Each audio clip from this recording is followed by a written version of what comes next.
right. Welcome to another show. I'm so glad. This is Columbus Batiste that you have joined me with Heart to Heart.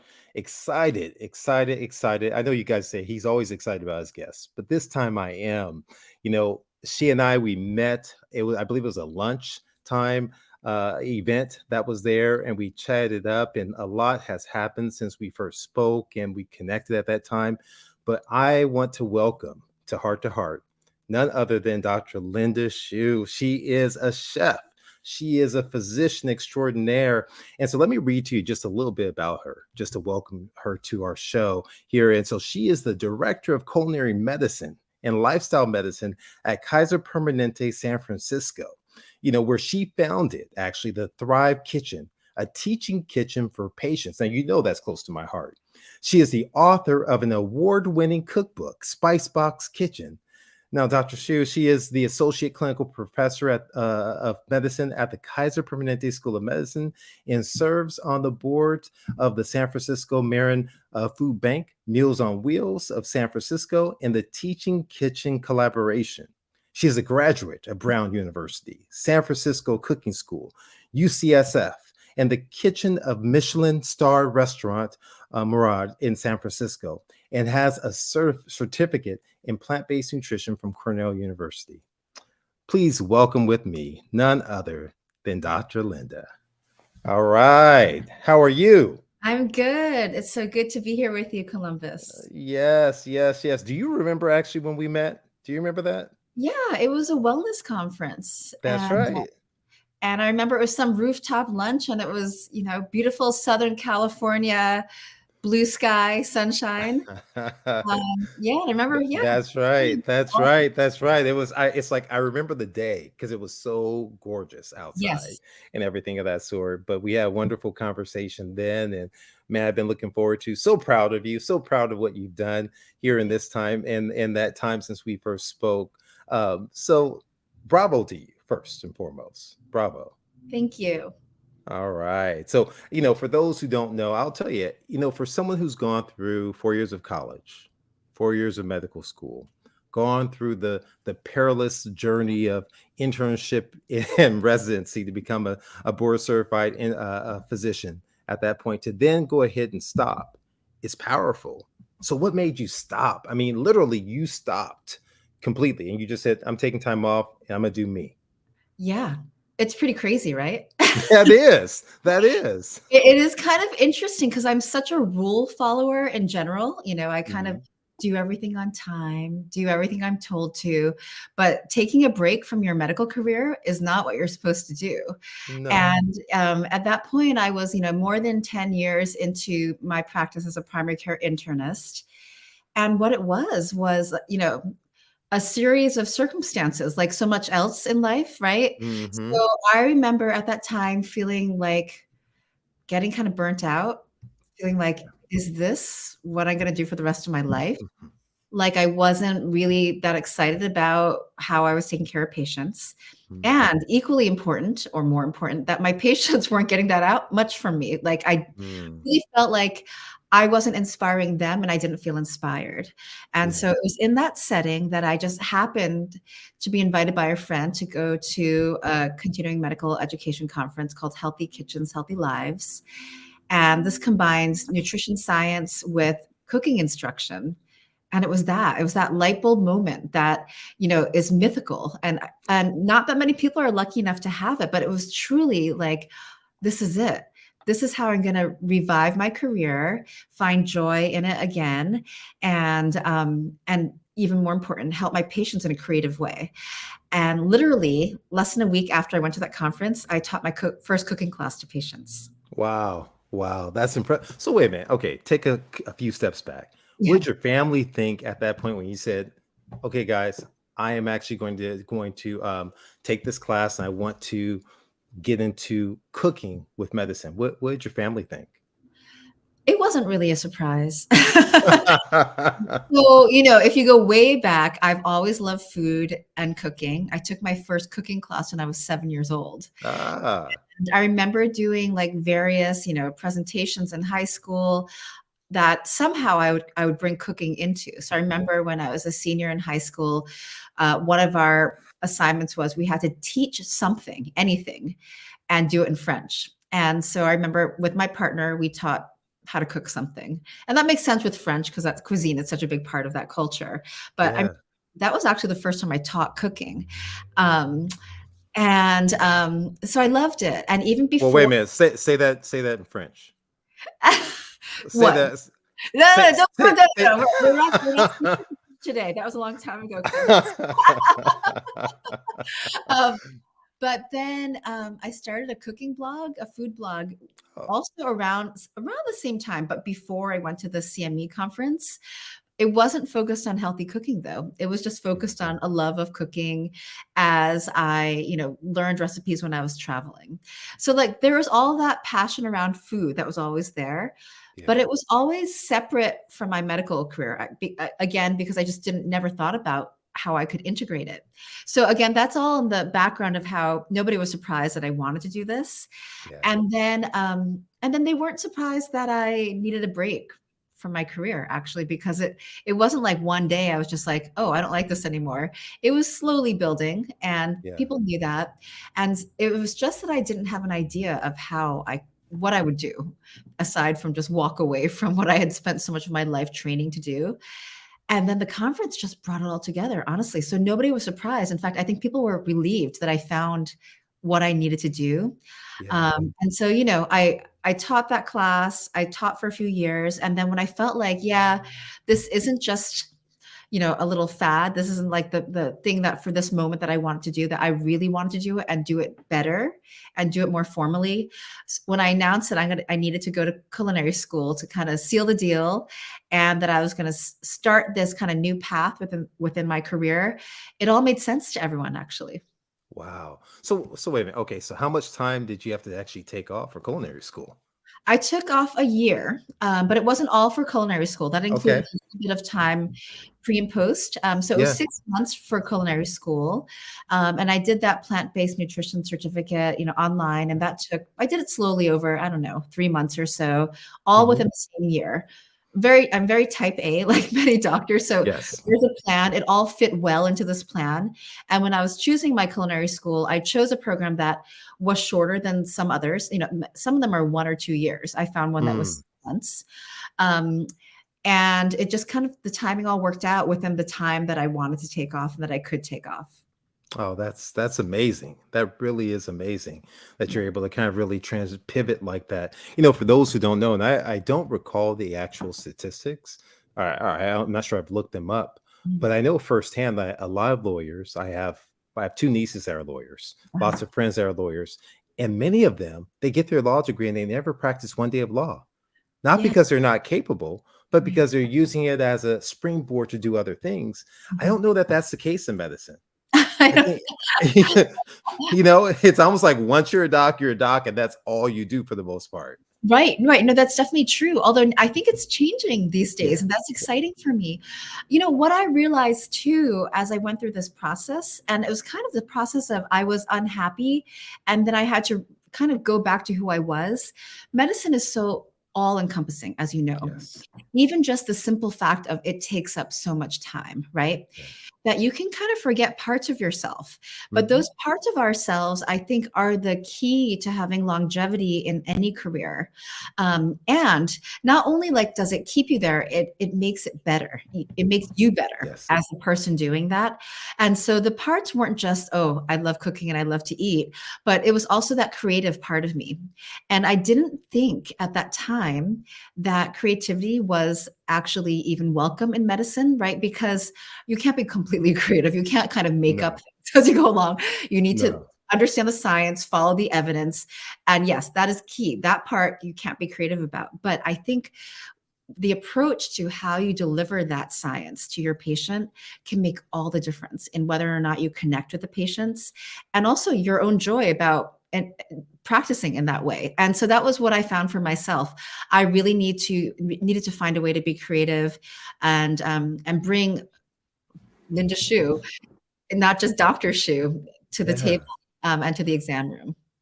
Wow. Y- That's deep. And I didn't even really imagine the conversation going this direction, because what you said in that moment is you said that you essentially can't be yourself when we're a doctor because it's all encompassing, which Mhm. means that all of us change as we get older. You know, Mhm. as we grow older, we evolve, we become slightly different versions of ourselves, Mhm. but we don't have a chance to stop and actually see who we are, who we're Yeah. becoming in moments because life is so busy as being a physician. Mhm. And it makes me think about this surge, and this it's been happening for quite some time. And I think, like everything else with COVID that we blame it on, it's become fully evident: physician burnout. Oh, That yeah. burnout is at such an all-time high Mhm. that you took steps before that to really pivot your career to Mhm. prevent burnout, prevent you from burning out completely, as you perhaps noticed some of the signs coming on there. That's Mhm. powerful. It's Yeah. hard to change the direction we're going in. Mhm. Oh, for sure. And I think it made me even more aware of early signs. It's not like this has completely protected me from burning out Yeah. again or Mhm. from feeling a lot of the stress of our very difficult careers, right? There's so much, like so much responsibility, um, but there's also so much opportunity. And Yes. so I think it has that experience actually made me much more aware and mindful. Whereas if you don't take a break in whatever your career is, doesn't have to be medicine, and kind Yeah. of look back and reconnect with yourself. And the break doesn't have to be as long or as dramatic as mine was Yeah. in changing careers or whatever. Um, but I think you do need to take some time to be mindful and pay attention to yourself. Pay attention to what you're feeling, to what makes you happy, to make what makes you unhappy. And if you are fortunate enough to say, okay, I need to make a change here, then to do it, it's such a privilege, really. It is. It is. It is. It's such an. I mean, that ability to have that as an option is Mhm. such a blessing to be able to do that. But the one of the things that I'm guessing is the fact that this slight pivot in the course of your practice has been kind of self-rewarding. It's been You're giving to patients, you're empowering patients. This is, I know, I'm speaking firsthand. So when I give talks and I give lectures, and I'm planting seeds, as I like to say, out there that I don't get a chance to water. It's other people who come behind, they water, they till the soil that I've Mhm. been planting inside of people. And when I see them, and I may or may not remember them, and they say, "Doc, thanks so much. I'm doing incredibly better because of the words that you said," Yeah. that fulfills me. That Yes. actually resonates, and it just it overjoys me. And so the same thing I imagine with you, as you're reaching out to people, and you're reaching out to them at a level in which they can relate to, from a culture and from the thing Mhm. we all know, which is food. Mhm. Right? Food. That's huge. Oh, it's amazing, actually. I mean, I would never have expected this, but right, so, we go to school, we learn all this, like, details of science, all this kind of sacred knowledge of medicine, and yet what has made the biggest connection and the biggest impact on patients, and I'm sure you know this, is this very basic talk around what do you eat? How can we make that a little bit better? Yes. And let me teach you how to cook a few things so that you can do this and enjoy it and, feed yourself in a way that benefits you body, mind, and soul, truly. Yes. It's so basic. I didn't learn that in medical school at all, which I know Wow. we're gonna talk about a bit, at all, but it has been the most powerful and the most positive and frequent feedback that I've gotten is since I took this step in this other direction and teach people how to cook. It's amazing. Yeah. People, like, write these impassioned thank you notes that I never got before, Yes. and I always feel embarrassed. I'm like, "I just taught you how to, roast some vegetables," whatever it is, but it's real. It's happened enough that I'm like, "Okay, I made the right decision." I knew that because 'cause Yeah. I'm here doing this, and, it's incredible. Hey, what's the old adage? The way to a man and woman's hearts Yeah, through their stomach, right? So you've developed that new love pathway, highway that's there, and that's what you're getting back in turn from that. That's incredible. That's incredible. Okay, all right. So shifting gears slightly, you've told me already. You've already made me feel horrible that you've done all this traveling. What's your top two places that you've traveled in your life? Oh, wow. I knew you were gonna ask me always people like to rank things. I'm like, I can't name 2. I mean, I think, well, I should say my most recent trip, and my kids always say, "You say that every time you come back from anywhere, you always say that was my best trip ever." But I went to India recently. You went Um, where? India. Oh, wow. And it was my first time, and I'd wanted to go for a long time. And I went to Rajasthan, which is like where all the palaces are, and Mm, it's in northwest India, like lots of beauty, not just the food, but in terms of textiles and design in so many ways, so much ancient beauty. And it was truly, I really have to say, probably one of the best trips ever. I won't say the mm. best because then I'll remember some other trip. Part of it was the food, because of course India is where lots of spices are used, Yes. and I love cooking with spices. And it was really kind of great to go to the source, but also it was a trip where I really like everything was about beauty, like visiting these ancient forts and palaces and seeing how in Indian culture there was always so much, attention devoted to making things beautiful, that I appreciated that. I think that's another thing about life that often in our busy modern world, we think of that as an extra. And it was very Mhm. clear that in Indian culture from, you know, ancient times, it was never an extra. It was actually always a part of how to have a fulfilling and healthful and joyful life is that you create beauty in everything that you do. So Mm. I could go on forever, and people have been telling me that I have been. So I'll stop there with India. That's one. I think another favorite place would have to be where my family is from in Taiwan. Uh, Mm. so, my parents are from Taiwan. They came to this country for graduate school, built the lives that my brother and I, who were born here, have.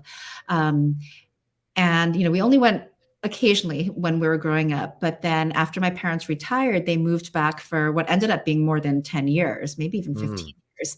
And so I had many chances to visit again, like actually almost annually while they were there.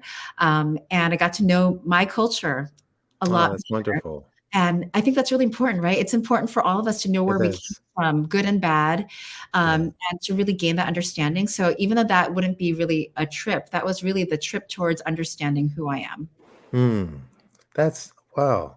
I mean, okay, you just are just deep today, right? I mean, I mean, we're supposed to have a light and fluffy conversation. Oh, this Now is we're like getting now we're getting into who am I? I feel like the book Who Am I? It's but you're right. You're right. I mean, we all have this inherent longing to understand how we're connected in this grand scheme of this big place called the world in Mhm, history.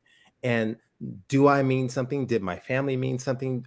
Do I am I of a lineage of people who meant something, who did something in the world? And I think it's so important, as well as just the beauty of travel, exposing your kids and being able to see different cultures and understand. I think we become so isolated mhm, even in this world of social media where we can peer inside someone else's life. mhm. We're still quite isolated and we Yeah, don't really know what people are like, and that we're all really the same. yeah. We're really all the same likes, dislikes, tendencies, Mhm. good parts, bad parts, but just wrapped in different coverings is essentially what it amounts to.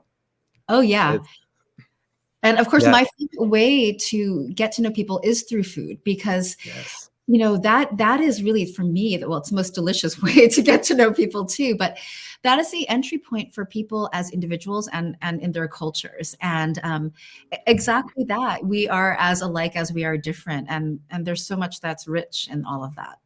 Yeah, I love that, and one of the things I really appreciate about your book, and so for those of you who have not had a chance really to check out Linda's book, definitely check out the power of spices that she has. I want you to look at Spicebox Travels there for her, Wait, and can I really share get it into that. with you? Do you Please, want Yeah, here we are. I have a copy here. I have many copies around. Spice wonderful. Yes, my yes, what I yes, call and my third baby here. I love it. I love it. And I just want to show you. I tried to be ready and whatever Oh, else. So wow. if you haven't had a chance, I want you to get the QR code that will take you directly so you can purchase her book right now. If you're watching, take a few moments right now, get your camera out. Come on, get the camera out and get mine out. I want you to get that QR code and go and click buy and purchase on this book right now and support this fine physician and the work that she's doing and the wonderful recipes that are in there too as well is what we want to do today as much as possible. But I mean, and very impressive use of technology there, Columbus. Oh, well, I try. I do. I'll tell you, here's one of the things, right? It's almost like cooking in the kitchen. I tell everyone this.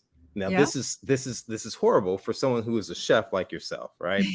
But I tell everyone, I said, can you read in instructions? I said, yeah, I can read instructions, doc. I said, okay. Do you know what a half a cup is? Yeah, I can figure it out. Okay, teaspoon. Okay, so follow the instructions, then all of us can cook. But most of us don't need to cook on a daily basis. So kind of shifting gears here, when I did my cooking classes, and I really was just a talking head, and I had my dietitian who was the chef doing most of the cooking. One of the things I told her is I said, we're going to have a no cooking class. And she said, what? I said, we're going to do a no cooking class. I said, what? I said, she was like, come on, doc. No one's going to buy or come and see this for a no cooking class. No one's going to pay $15 for that to come and test. I said, here's the reason why. Most people eat the same thing most days of the week, or the same types of a sequence of foods. Yeah. And I said, here's the key. There's a group of people out there who don't have the time or space to really cook well. So we want to make this as easy as possible in the bowl method for them to be able to have healthful meals that can restore their bodies and do that. And so that's my only. So when you say, hey, you're pretty good at technology, that's like saying I'm pretty good at cooking. I don't cook. I can just group things together, and I'll say, you have people who cook by ear, and you have those who are trained professionally, right? And so my family is a group of individuals who can listen to a tune and begin to play the melody without formal training, and that's what they do with cooking. That they're able to add spices and detect the flavor and the herbs and be able to recreate meals on the fly without formal training. So I'm of that cloth, although I only have a small little thread of it, not a full piece, just a small thread. Sorry. So what's your favorite? What's your favorite? Who's a better cook, you or your mom? Oh, this is so interesting. I love my mom's food, and there are certain things that she makes that I will never be able to recreate. But if you ask her, first of all, she doesn't like cooking. It was like cooking by necessity, feed the family. Yes. And she doesn't think she's a good cook, although part of me thinks that it's just an excuse for me to cook for her, which I'm always happy to do. But there is actually an expression in the Chinese language of mother's flavor, mama de wei dao, which is mother's flavor, mother's taste. And it's not really just about the taste, right? It's that mother's touch, that's something. And that is why, even with all my training and how much cooking I've done and trying to get recipes out of her, because of course she also cooks, just whatever without any recipes written down, I can't recreate some of her things. Tell me about it. Well, part of me also is that I think I don't want to. I want her version of whatever it is. Yes. And so I did try with one of the recipes. I actually don't have that many Taiwanese recipes in my cookbook. There's a handful. One of them is what I tried to recreate from her stir-fried rice noodles, which is called ta bi hun in Taiwanese. And, she's like, oh, that's like the easiest thing. You don't need a recipe for that. I'm like, I was like, no pressure, right? How do you make it taste like that? And, I tried to do my best, made it for her. I was like, okay, here you go. It's in the and she was kind of like, okay, it's not bad. Hers is still better. Yeah. And, because there's always something that, when mothers, aunties, grandmas say they're going to give you their recipe, they leave something out. Always. Oh, yeah. There's a little glimmer in the eye, and there's something they're adding in. You're like, well, how much of this do you add? Well, just you add it till it's the right flavor. Right. What does that mean? I don't know what that means. Exactly. No, that's amazing. See, this is what I mean. It's the same, just different wrapping, right? The same experiences. Exactly. It's so true. So, one of the things, and this is something I also appreciate, is the fact that inside, and we'll get to the spices because I already told you how much I love the spice Yeah. perspective there. But one of the things that I love is that you draw us through different cultures and Mhm. foods and that are reflective of traveling and so forth. Yeah. And I saw that in my practice that Mhm. sometimes it's so easy to be cookie cutter with patients and say, okay, well, this is what you should just eat. This is what you should just do as Mhm. it relates to, and we don't take into account everyone's individual culture Yes. and Yes. who they are and the Mhm. family, that the relationships that are connected through that. And so tell us about your decision to do it. I mean, obviously I think we know already, but tell us Mhm. about that. That's powerful. That's one of the many things I loved about the book.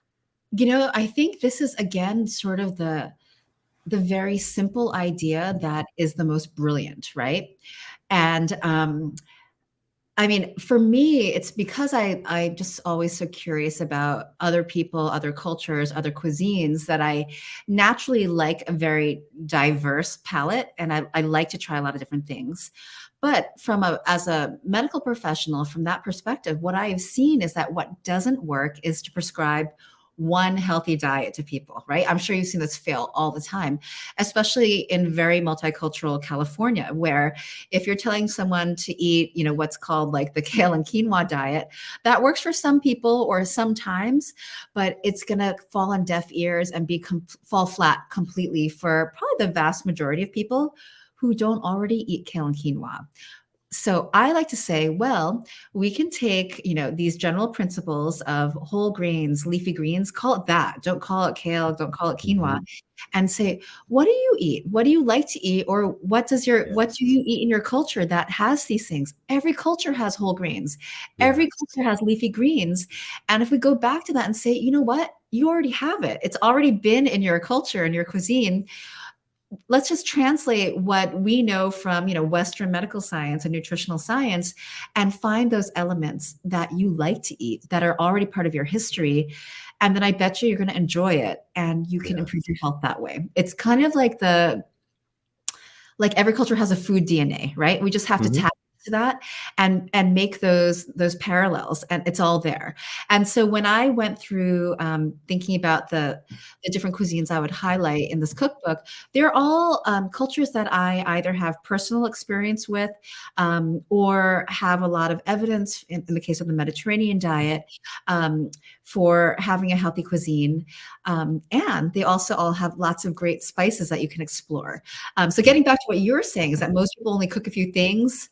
Yes, actually, cooking is great in that way because if you learn a few basic dishes, you can switch it up with spices and create completely different things. So you go from Mm. cooking 5 different dishes to cooking, exponentially, potentially dozens or even hundreds of dishes if you learn how to switch up the spices to kind of bring it to another culture. Yeah, I love that. I love that.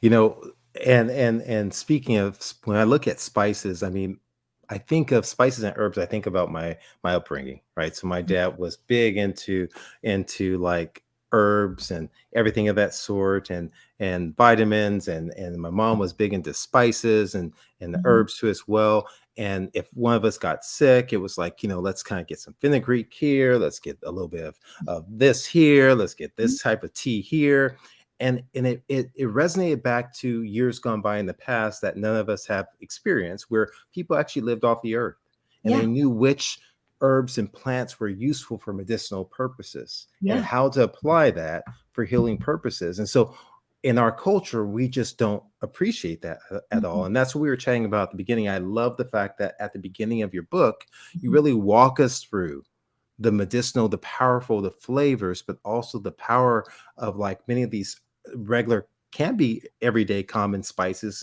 according to the cultures Yeah. that's there. So speak about that like a little bit. I'm not going to ask you your top five spices. I won't ask you that. Well, I'm I know prepared. You prepared me, so I'm ready. you're no, I don't want to ask you that now. I don't want to ask you that. All right. Tell me your top worst, the ones that you do not like, the spices you do not. Well, first, tell me the three foods you absolutely don't, plant foods you don't like. Oh, wow. You're kind of switching this up a little bit here. Okay, first of all, there's no spice I don't like, actually. Ooh, I like Like that. all of Good them. answer. And it's actually a matter, just like you tell kids who say, I don't like that food, or an adult who says, I don't like that food. It's like, no, you just need to learn how to use it properly. So that Mm, for spices, there is not a single flavor I don't like, actually. love There are that. only spices I haven't met yet.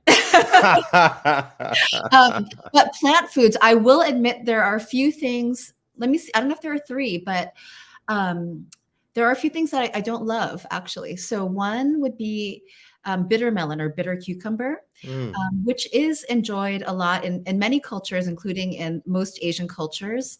And this actually, I guess, goes deep again too. But there is actually another Chinese expression that translates to, you don't know how to eat bitter.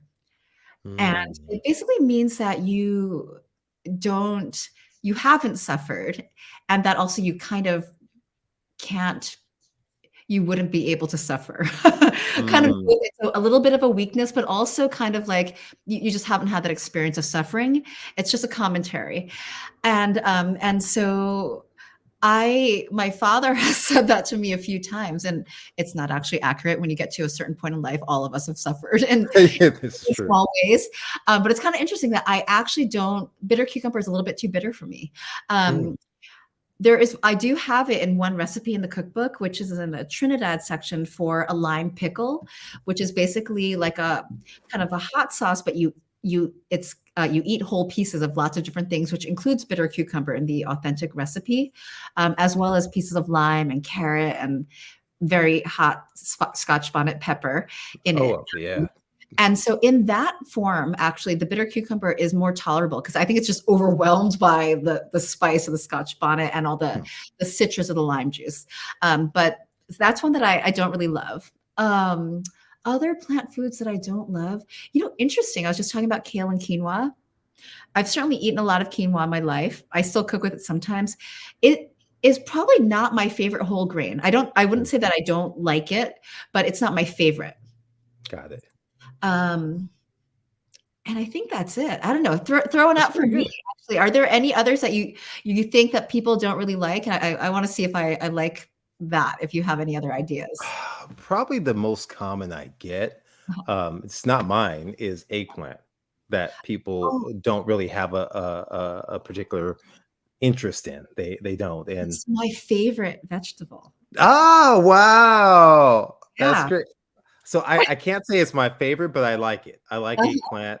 I like okra. That's the other one. And I think it has to do with texture. The reason why Yeah, people yeah, don't I like it. love okra too. It's Yeah. interesting. People don't like the slimy texture of Yes. okra, and I think, Mhm. again, that's a matter of you don't know how to cook it right to kind of Correct. minimize that, or how to harness it, like harnessing it, the viscous part in gumbo, for example, you need that, Yes.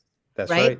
right. And if you don't want it so much, it's kind of like cooking it at very high heat and briefly is kind of the other way to do it. But Correct. I love that too. And in Taiwanese culture, again, kind of bridging cultures. We don't actually, I don't think that there's actually okra in Taiwanese cuisine, but we like viscous Mm. and kind of bouncy textures, kind of Okay. gooey, gooey type textures are popular in Taiwanese cuisine. And so Mm. I think that's probably why I like okra too. But yeah, I Oh. like a lot of these kind of things that fall into people's I do not like list. Well, I have one that's probably my big one that I personally don't. I'll say I Mhm. don't like, but I force myself to eat it. I still don't like it, but I can tolerate it. Uh-huh. And that's mushrooms. I don't, Really? and I know they're so powerful for Yeah. anti-cancer effects, and they're beneficial. It's a combination of the texture and that earthy type of flavor that comes Oh, through. But some interesting. like lion's mane, I like that a little bit better, Okay. but the portobellos are not my favorite. The white button mushrooms are not. The shiitake are not my favorite. I can do shiitake a little bit more. So that shows I'm familiar with all of them. Yeah. So what I tend to do is I dice them.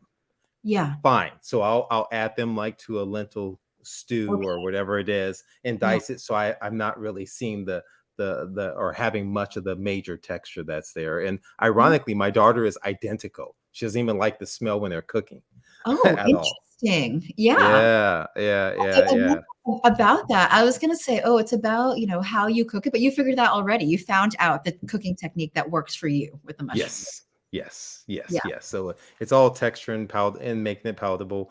Yeah. And Yeah. So I mean, I think that's important, right? So for those of you out there listening, you know, besides Linda's near perfect, right? Except for bitter melon, right? You know, even it's there's things that you're not going to like, but at a certain point, you have to understand. I'm actually going to still partake of this because I know the benefits to my overall health and well being. Yeah. And for me, with some other limitations in my diet in terms of things I choose not to eat, I don't want to limit completely Yeah. my options like that too as Yeah, well. yeah. No, that's I think that's actually gonna be really helpful for people to hear, right? Yeah.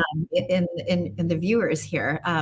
Although I love that challenge. When I have an adult who says, "I don't like vegetables," I'm like, "Oh, Yeah. I'm gonna have fun with you." And it's like the greatest joy then when at the end they're like, "Wait a minute, like, did I just eat a completely plant-based meal? Exactly. So good." Like, there's nothing that is music to my ears, nothing better. Absolutely, absolutely. I can't I don't disagree at all. Yeah, no, it's really good stuff. So what is up next for you? So are you still doing cooking classes? Are you doing cooking classes as well? Well, Mm, first, yeah, you know what? I have to go back. yeah, You won an award for your cookbook. yeah, yeah. That's amazing. Thank you. And you had my guy he's my guy. I'm not his guy. Brian Terry, write your forward. I followed him for quite some time. We got to do a little something for PCRM a number of years back, but Oh, nice. that dude's the dude, man. He And is, so and he's just, like, skyrocketed to outer space with, getting he better and better with time. Bryant Terry is a very good man, a very good cook with excellent recipes. Yes. And yeah, I'm very lucky that, he's in the Bay Area too, so I had a chance to get to know him, and we're very, as he says, simpatico. We have very similar approaches to, I would say, to cooking and maybe to life too. And in terms of, I think we're both out of the box thinkers. Yeah. And we both have, kind of the goal of helping as many people as possible and doing it in a way that people don't even realize that they're being reached by us maybe, Yeah. and they're just gonna have a good time doing it. Yeah, so for me, I have to say that I do want to write another cookbook, Columbus. All Putting it right. out there. And but we'll see, because the problem is, as when I wrote my first one, I did not know how much work it was. And so Yeah. now, while I actually have a couple of different ideas for one or two other cookbooks I'd like to write, I'm also like, "Oh god, it's too much. I can't do it. Like, how am I Yeah. gonna do this?" It's like now I know, but I would love to do that. But yes, you asked me about cooking classes. So, the pandemic happened. We had to stop doing in-person cooking classes, and then suddenly I had to learn how to use technology, which I'm actually not that great at, and learn also to teach in a very different way, how to teach virtual Yes. cooking classes.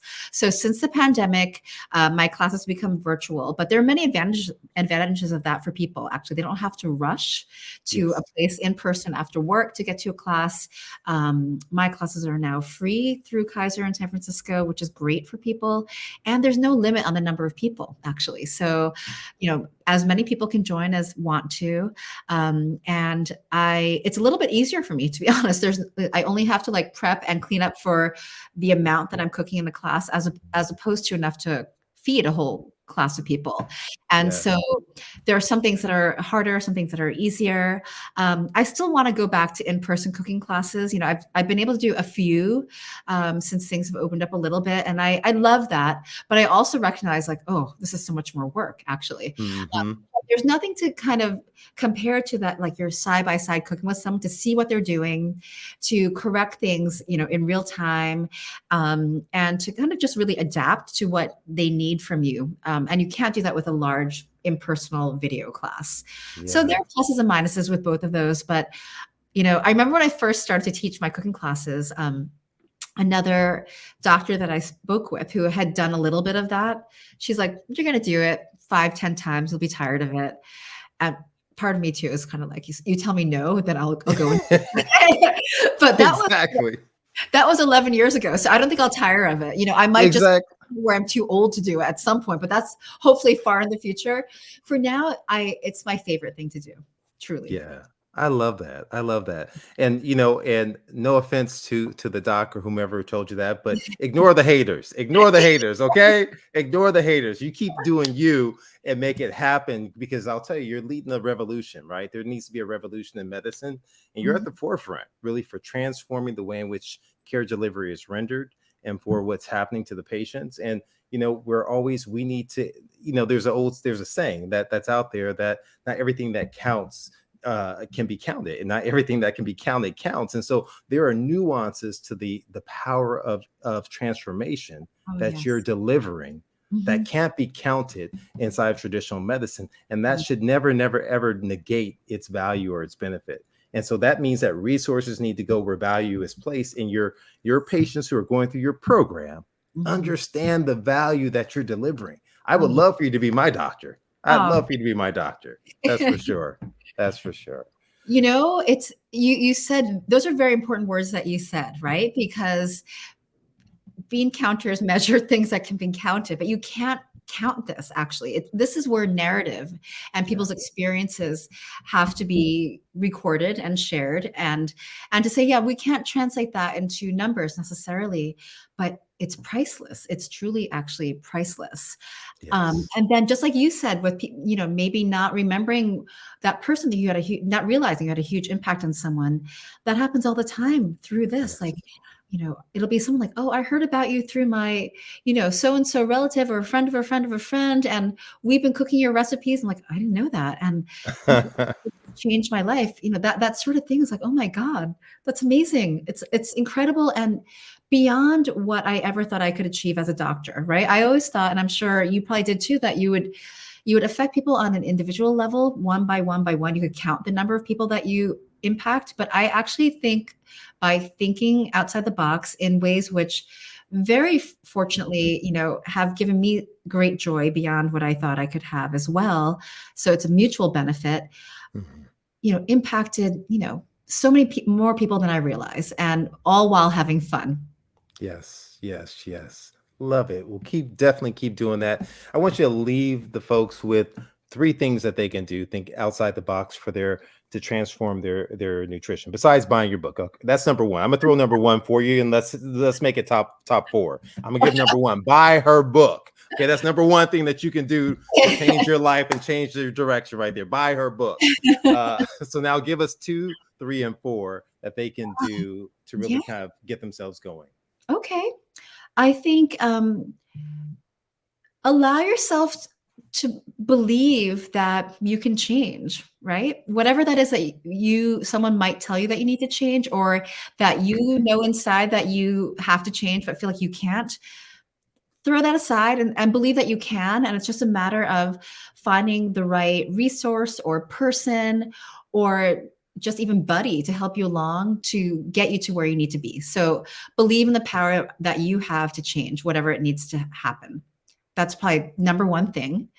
Number two thing would be, be more specific about what that needs to change. Eat more leafy greens. Yes, there you Most go. people need to eat more leafy greens, and there are so many out there. So many, especially if you go to the farmer's market, you'll see lots of greens that you don't know about. And just try a new one once a week or even once a month. Just experiment. You won't like some of them. You might like some of them eventually, but you'll find some, and that'll give you more variety and make it more interesting. So eat more leafy greens. Most people need more of that in their diets, I would say. And then make it delicious. Think flavor first, right? So I'm equally a doctor and a chef. And I know from personal experience and from my experience with patients that despite people's best intentions, of wanting to eat healthier, if it doesn't taste good, it's not going to stick. So do yourself a favor and explore spices and explore other cuisines, and find what tastes good to you. And then you will be able to, without having to try hard, stick to that healthier way of eating. Love it. Love it. Love it.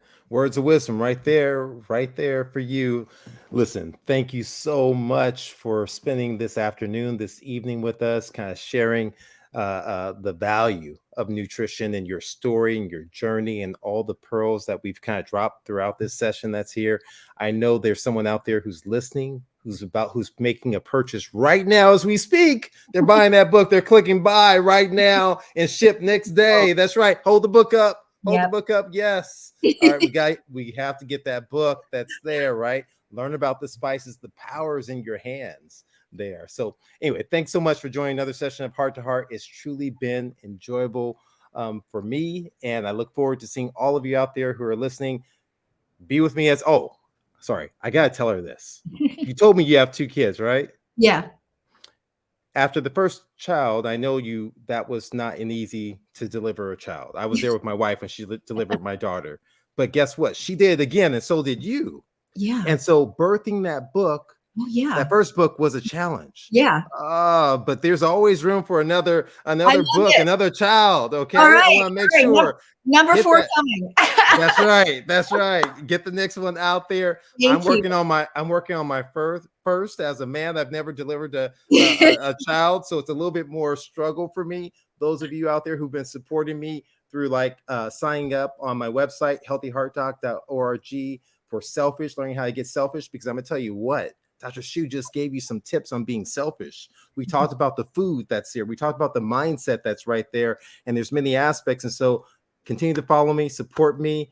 We'll be back next month. Thank you so much, Dr. Shiue. It's so Thank good to you see so you. much. You as well. All right. Everyone out there, take care. We'll talk soon.